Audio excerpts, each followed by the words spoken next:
Nobody's exempt.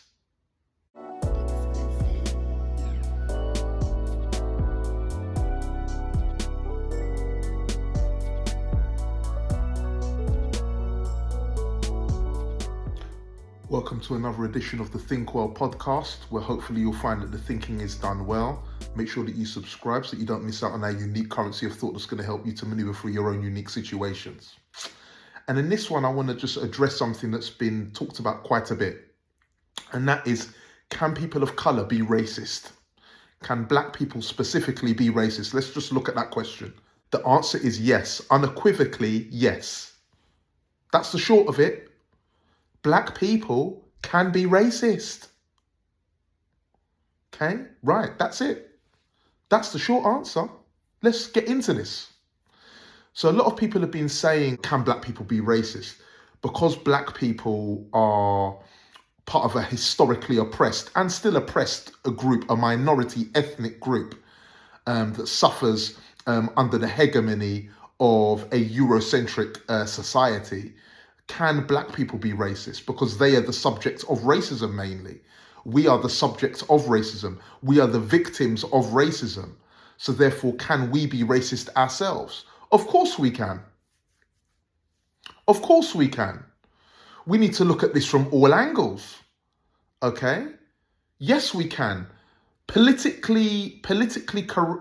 correctness has it that black people are, in a way, untouchable in terms of racism. I mean, we do get called out for saying things that are racist.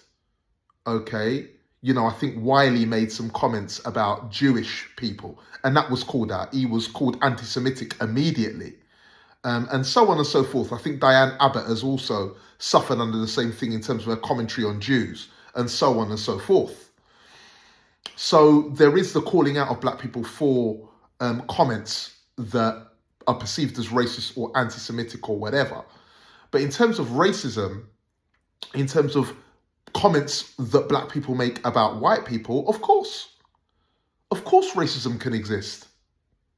I think that in my early days, if I'm honest, living in Southeast London in a predominantly black neighborhood, hanging out with black friends in a black, kind of predominantly black environment, I think that there was the picture or the narrative that ran that black people were oppressed and that white people were exclusively the oppressor. There were negative narratives about white people in terms of enslavement and so on and so forth, and racism in society and this sort of thing. And I think that that was heightened. Being in a predominantly black community, I think that really I kind of looked at it in that way, this dichotomy of black and white. You know, that white people could be inherently evil and that black people were, you know, victims of racism. So I suppose that led in that we were naturally good people, all good people, black and white. And this is, of course, a huge falsehood. This is not reality at all. Because let's look at white people as we're going to look at all groups. But if we look at white people, especially now living in a predominantly white society, in an area that is predominantly white, I've experienced that, my experience is that white people, like every racial group, is a heterogeneous, complex mix. Genetically, which reflects itself in different characteristics, different ideologies. White people are a heterogeneous group with conflicting ideological beliefs. Okay? They're not homogenous. There is no racial group on planet Earth that is a homogenous entity. Okay? No, that is not what's going on here. Racial groups are not this monolithic, homogenous cohort. That is a nonsense. It is complex. It is heterogeneous. As I've said in a previous post, you can have similarities with people in terms of characteristics. I've seen this. Similar forms of humor, similar values, similar ways of being, certain human characteristics that are similar with people that belong to a different racial group. Okay?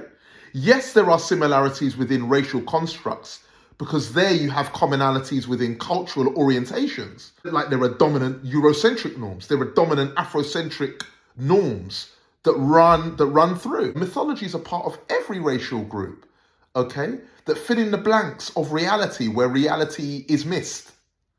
Okay, where we skip reality for our own comfort. There are the mythologies that fill in that gap. And in that comfort gap, the comfort gap is filled with mythologies. Okay? And I think that that is where we indulge in our own race, in our own culture, in our own empiricism, in our own dominant cultural norms that structure or that articulate our racial category. Okay? Afrocentrism, there is indulgences and excesses in there. And I've dealt with this before in a previous post. Okay? The empirical sovereign territory is limited. There are gaps in our consciousness. That is the basis for diverse planetary reason. The gaps in our consciousness, where one consciousness ends and another one begins, okay, that is the basis for objective truth.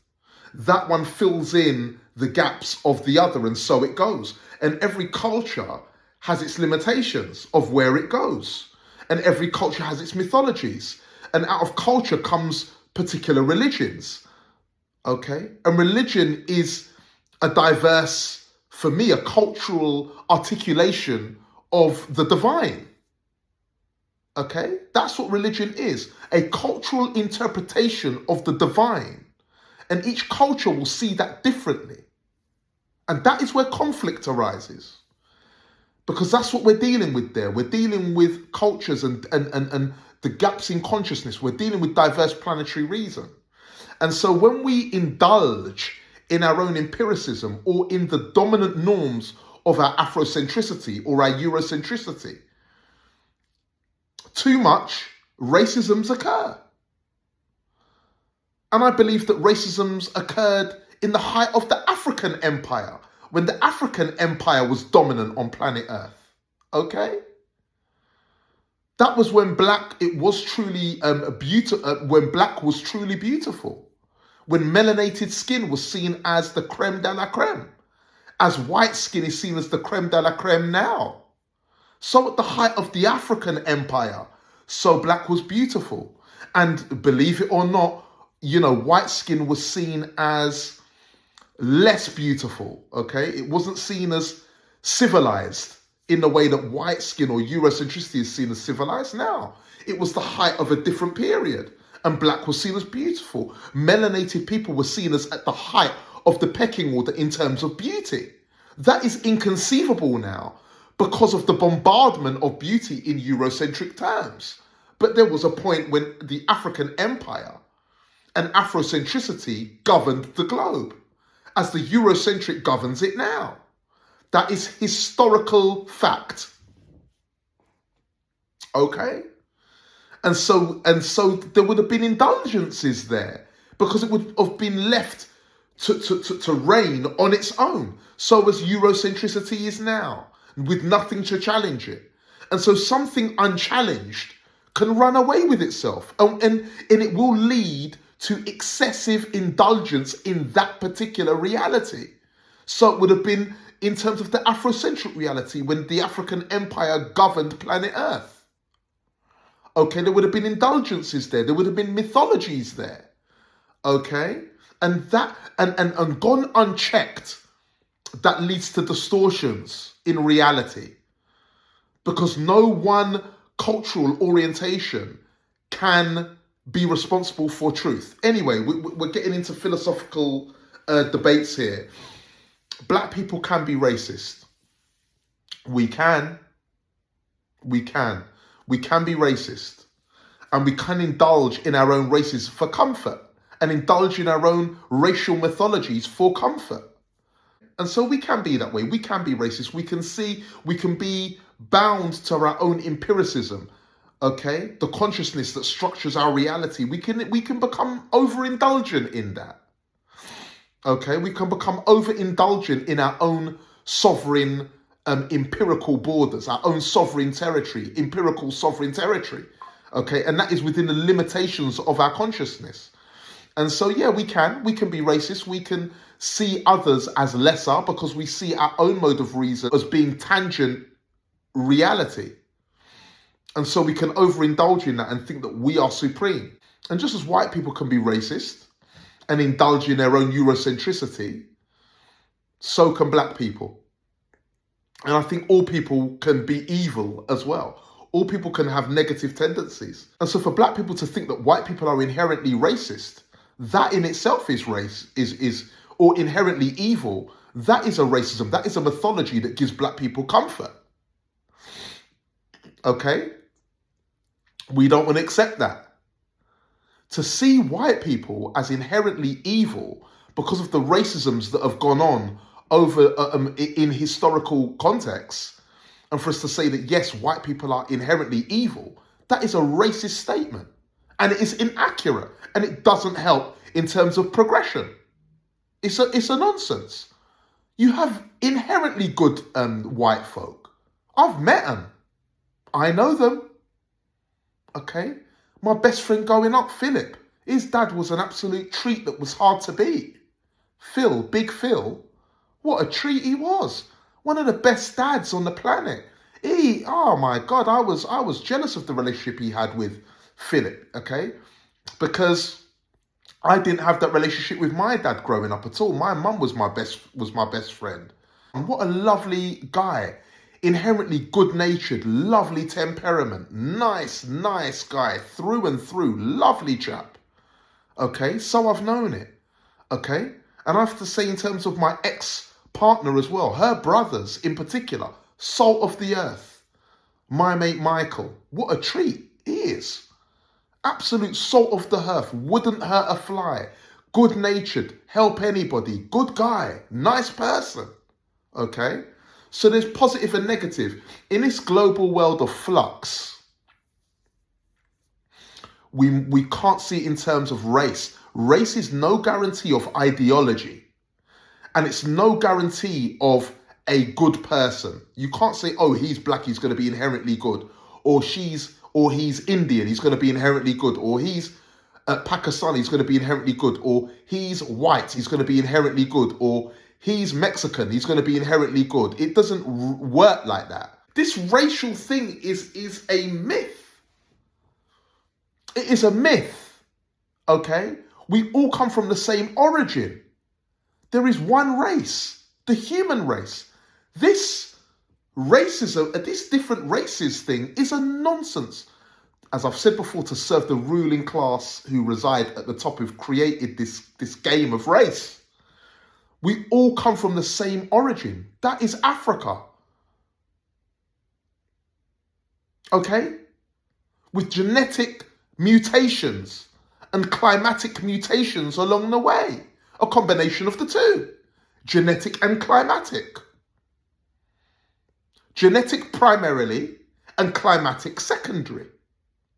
That have created the different racial categories that exist. Genetic mutations and climatic evolution along the way. And genetic evolution along the way. These mutations that exist, that explain the racial spectrum and ethnic spectrum, okay, of diversity, the planetary spectrum of humanity. And so, racism is the overindulgence in your own empirical reality, the dominant empirical reality that structures your racial group that you find comforting. Populism, what is popular? And that exists in every race. There is a popular cultural narrative that runs through every race. Populism isn't unique to Eurocentrism. Populism is simply the popular mythologies that reign within any particular racial, cultural entity. Okay? The popular mythologies. And mythology, I would say, becomes more truthful than fact. because it's where people agree most, what people find comforting, what people find palatable, tasteful. Okay? And they will indulge in these mythologies. And mythology becomes more real than truth, more truthful than truth, because more people agree on it. People aren't interested in the boring historical facts. They want to meet up at the popular point where they feel good and comforted, and where there is familiarity. Okay? Where there is familiarity there. Okay? That comfort spot where people feel good in these mythological constructs that exist within cultures and races that make you feel good about yourself, that make you feel human, that make you feel valued, that make you feel privileged, that make you feel special, that validates your existence, gives you purpose and belonging and warmth and comfort in your humanity. That's populism. That is popular mythology. And that is more important than fact or truth. Ironically,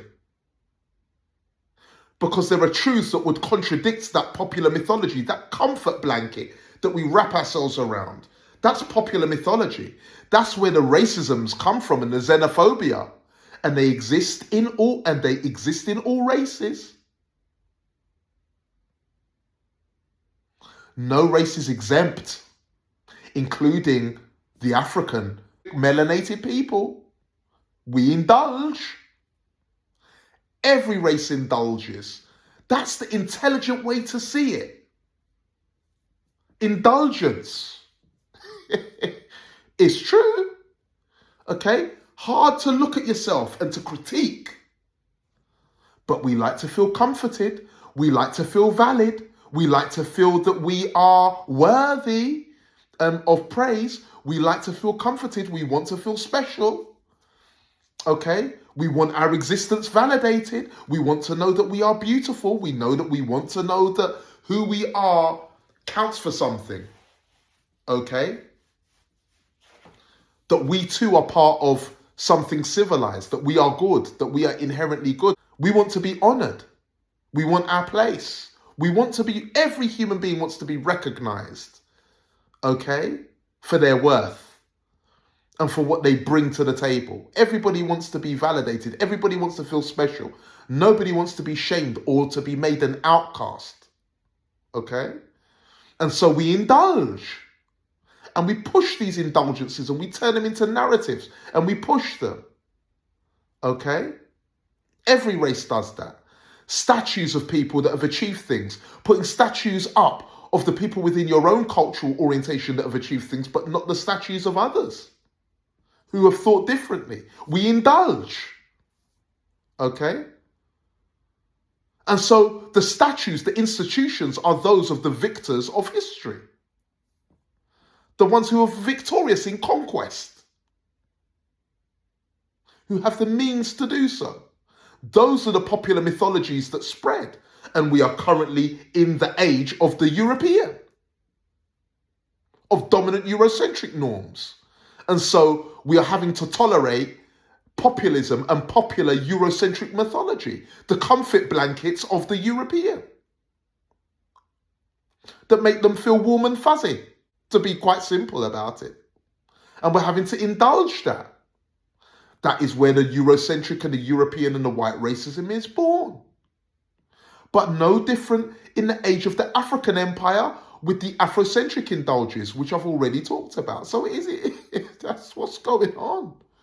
That's what's going on. So black people can be racist. Absolutely.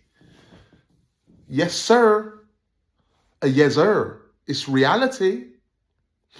And this is where we want the thinking to be done well. We want truth and we want accuracy. Okay? That's the simplest way of doing it. Okay? And so it is for every race. So it is with Indian culture, with their indulgences and their racisms. So it is with the Chinese. Extreme racism exists within the Chinese culture. I've experienced it. I experienced it. Okay? I experienced that racism. at the hands of the Chinese. I've had it. I've had it. But I've also had goodness from Chinese and been embraced as a brother and embraced, okay? And seen as civilized by Chinese. Good and bad exists in everything. And it's not as simple as that. So of course. And so we need to look, and this is it here now. Look at the Jewish situation. Look at the Israeli and the Palestinian situation. Oh my God. Okay? Now, I've just said everybody. I can't exclude the Jewish community. The Israeli and the Palestinian conflict has highlighted something serious there. There's been some serious overindulgences within the Israeli situation. Oh my God. So the fact that we've been told that we can't call out Israeli policy or we're anti-Semitic. We can't critique, we can't say that an Israeli or a Jewish person has done something that is racist or that is negative without being branded as anti-Semitic. Being Jewish shouldn't give you special powers to allow you to circumvent the rules for the rest of humanity. That shouldn't be a pass by which you're able to circumvent the standards of morality that apply to the rest of us. Okay? No, not at all. That's supremacy. That's diplomatic immunity. That's what that is. That's privilege. No, that's not right at all. And that is an example of overindulgence to an extent that you have special status and privilege that does not allow you to be held accountable for racist and xenophobic and hegemonic behavior. Okay? That's not right. That's an abuse. That is absolute abuse. That's what you're saying black people are doing. Pulling the race card. Okay? Well, that's called pulling the Jewish card or the Israeli card. Yeah? I can get away with what I want. Oh, anti-Semitic. Hang on a minute. Hang on. I can't just call something racist because I'm black and I want to get away with something. Okay? I can't do that. I can't do that. I cannot just call out something to be racist because it doesn't benefit me. People are critiquing me as a human being for doing something that's wrong and I'm saying, oh, they're racist. It's because I'm black. Israel has been doing that. And members of the Jewish community have been doing that. Oh, you can't critique me, you're anti-Semitic. You're not allowed to say that Israel has been oppressing the Palestinians. If you do, you're anti-Semitic. No. I'm saying that as human beings, you are behaving in a particular way that is absolutely uncivilized towards another human group. You're not allowed to say that that's anti-Semitic. That is absolute supremacy of the highest order. So yeah, the answer is black people can be racist. So can Israel be a hegemonic, oppressive force that is behaving in a similar way as other oppressive forces in history have behaved. I'm not going to name them, okay? But if you're doing it, then you're doing it. That's reality. That's not anti-Semitic. That's reality. That's telling you that you're doing something that you're doing. And if a black person is being racist, they're capable of it. And being called a racist doesn't mean that people are racist. It doesn't make any sense. Black people are capable of racism, full stop. Just like the Jewish community are capable of oppressing others, okay? And being and the parts of the Jewish people are capable of racism. They're capable of oppression. And to be able to call that out isn't anti-Semitic at all. That's nonsense. So yes, that is it in a nutshell. And I wanted to talk about that. Every human category, every human group that exists on earth, human beings are capable of racism. The overindulgence in their own realities, their own conscious realities, okay, their own empiricism, the world known to their senses, okay, that defines. Nobody's exempt. Nobody's exempt. So I hope that you think that the thinking has been done well. I wanted to clarify that. That's been a big one on the agenda. Hope that you think that the thinking's been done well. And I hope that that helps you to maneuver through your own unique situations. And we'll see you on the next one.